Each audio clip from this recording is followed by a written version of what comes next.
was no choice. There was no what if, no plan B. Forget plan B. This was the only thing that mattered in my life. It was the most important thing. Hide in our clothes, and it was all about the camaraderie and the love of the game. Okay, money didn't come into it later. You were not really competing with each other. We're more challenging each other than. We were competing with each other, but still, it's like, every weekend somebody was winning something, and when you're around that environment, you expect to win something too. Yeah. Next time it's my turn, and I did, and pretty soon we all went to the Olympia together, and at first I was like, wow, I'm at the Olympia in 1979 after I won the Universe in '78. I'm like, oh, I'm on the Olympia stage with the best in the world. Holy smokes, I'm not ready for this yet. It wasn't until '81 I go, okay, here I am.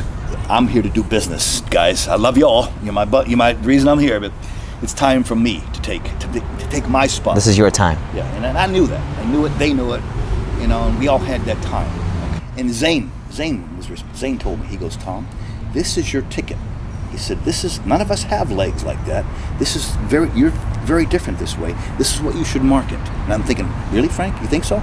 He goes, yeah. But he was my teacher. These guys were my teachers. They're all 15 years, 10 years older than me. And they took me under their wing and they said, okay, kid. I was like a little kid with a dream. I'm going to do this no matter what. I don't care who says I'm not good enough. I'm good enough. Let me show you. And they saw that. They go, come here. And then when I would squat with them, they're like, you're crazy, man. But I would do arms with them and chest with them. And they would do legs with me. But they showed me the way. And I have to pay respect to Frank and Arnold and guys like this and Robbie. Yeah. But then I knew. I go, I'm here. And I'm going to stay here. And this is my life. This is going to be my life. And I always knew it. And I was always convinced beyond any reason of a doubt. And I just knew that this is what I was supposed to do with my life. But that's what it was for me. It became a special movement, and because nobody really did it. But when I did it, they did it with me, and it became that special day where you cheer each other on. Yeah. I mean, do reps that nobody. It's a very before. Yeah. If you trained hard, you go deep. And the camaraderie. Of it, and the spirit of it. It's like, because it's hard. It's hard to squat. I still get anxious talking about it. And every day when I still squat, not every day, but every other week, you get anxious, you get scared. It's a scary thing to put a lot of weight on your back for a lot of reps, and it really makes you go the distance. Yes. But I could never leave the gym a loser. I knew I would have in my mind going to the gym, I'm going to do this many reps with this much weight. And I had to make it happen. I had to make it a reality. And when you leave the gym and you accomplish that many reps with that much weight, it's like, life is great. It's the best drug in the world. It's not that I like squatting that much. I just like the feeling afterwards. Of accomplishment. Oh, I mean, imagine doing 500 pounds for I don't know. I never counted. My training partners did. So you didn't count the reps? No, I could never. When I did 405 for 50, I could never imagine. That's too many reps to think about. I can't manage that. But I can manage 5 at a time. So every 5, I'd do 5 reps, and Tony would say, 5. Okay, Tony, say 10 when I get 10. 10! He would say 15. And when he'd say 20, and then we'd say 25. Well, I'm halfway done. I can get 50. And they would do this for me. But I could manage 5 reps at a time. I couldn't manage 50 reps at a time in my mind. But once I get 5, it's like doing sets of 5, 10 times. That's all. And I always tell the guys I train with, there's 5 more reps in the gym. There's always 5 reps. I don't care how beat up you are. I don't care how tired you are. You got 5 reps. And the same in life. There's 5 reps left. In business, you know this better than anybody.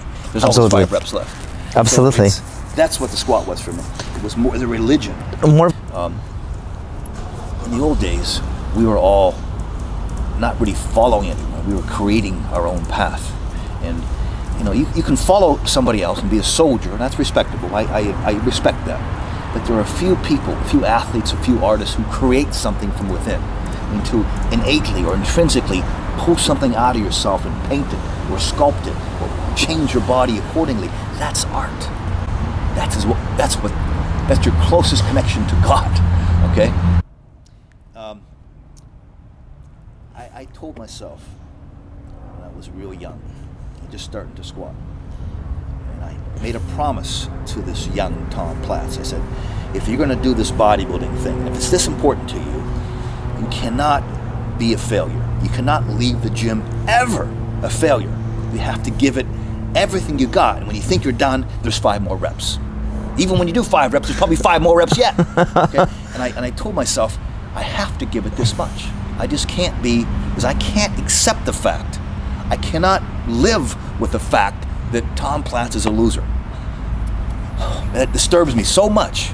I hate that statement so much. I will do anything close to death to be a winner. Okay? So when I squat 50 reps back in the old days for 405, I probably had 30 in me.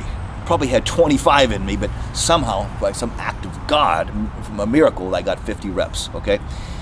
But it was a belief system that I cannot live with myself. I cannot look in the mirror. I can't walk down the street going, I'm a failure. Oh, I would rather die. I'm serious. I would rather die than be a failure. Life, this should not exist, at least for me, being a failure. I cannot live my life. Just settle for a failure, I would say. So in order to deserve to breathe on a daily basis, I had to give it that much. And I was willing to give it that much. And a lot of times I came that close to death. The thought pattern will never atrophy. I mean, the thought pattern and the desire to excel and be the best you can be and be totally spent. What a great feeling. To leave the gym or to leave the Olympia stage going, I did everything I could possibly do. Wow. I placed 5th or 1st or 2nd or 3rd. I don't care. Tom, do you think, does it have anything to do with genetics, bodybuilding and genetics? Because, you know, a lot of people come and say, oh, I just don't have the genetics for this. But a lot of time they just don't really know how much they have to put work so their genetics actually start working. There you go. I mean, you have to work with what you have. If you're training yourself, you have to work with what you have. You can't work with what you don't have. Genetics does play a role, but you know, it's so easy to bow down to genetics. Oh, I don't have genetics, I can't do it. When I was a little kid, you know, I knew I didn't have the genetics of Arnold or Zane or Robbie, you know, or Corny. You know, but I knew I had to do it. I don't care. So hell with genetics. I'm going to do it my way, you know. And I knew that was the answer. I mean, it wasn't. And it is the answer. You know, the attitude is the answer. Attitude monitors talent. You heard what I just said? Attitude monitors talent. Absolutely. And I live by that rule. And I don't care what it is. If I'm, you know, playing chess, which I never do, or if I'm, you know, I have to be the best at it, the best I can be. I understand. I'm not trying to beat somebody else, you know. I understand.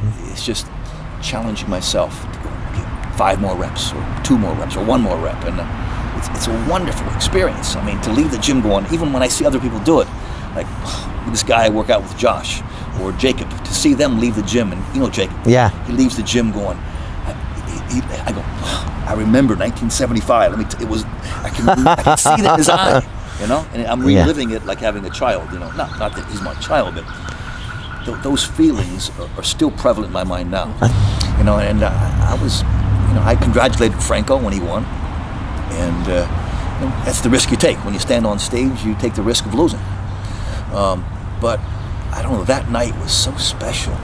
I would train 25 more years for 1 more night like that with no money. Forget about it. Just for 1 more night. I mean, you know, imagine it's like the people in the audience. Yes. Like it was like I was one of them. They were one of me. We're all together in this. It was like the love of the game was so thick in the air. You could smell it. You could taste it. You know, and Ricky Wayne came up to me afterward. Ricky Wayne was old, and you know, he would interview me, and he wanted to tell me something bad about Franco. Franco should have, great champion. Franco was a great bodybuilder. He should have placed a little bit lower tonight, and I should have placed a little higher. Thank you very much. I'm honored to be here with everybody. You know, I just said things diplomatically. I didn't plan that. I've seen that. It just came out that way, you know. I was thrilled to be on stage with the best in the world and take my place amongst them, you know. And I wasn't the most genetically gifted, the most genetically superior, but I don't care. Damn it, I'm gonna make it happen. And people go, oh my God, how did he do that? We are very strong in our mind. If you want something bad enough, you'll figure a way out about it. I mean, you know, if you really want something bad enough, if you really, really want something bad enough, you'll figure out a way to get there. It may not be exactly what you had in mind, like the Olympia 3rd place wasn't exactly what I had in mind. Okay, but I'll take 3rd place. Okay, and I'll figure it out. And you know, people don't think about 3rd place; they just think about that night and the energy, as I do. And I really believe if you want something bad enough, you can will it to happen. Muscle growth, genetically disturbing your genetics and changing, I mean, when I look at pictures of myself as a kid versus 81, I'm like, things happen, you know, and I don't really how it happened. It just happened. It wasn't, but inside myself, I was demanding and insisting, and I wasn't about to say, hey, I hope it happens. It's going to happen right now, or the muscle's going to break off. Either one. God, what do you think? Let's go. Okay? And it worked. And I really believe that attitude is everything. Thank you. Not very often do you get a great leap with great attitude and great genetics. Usually they're the superstars. They exist too.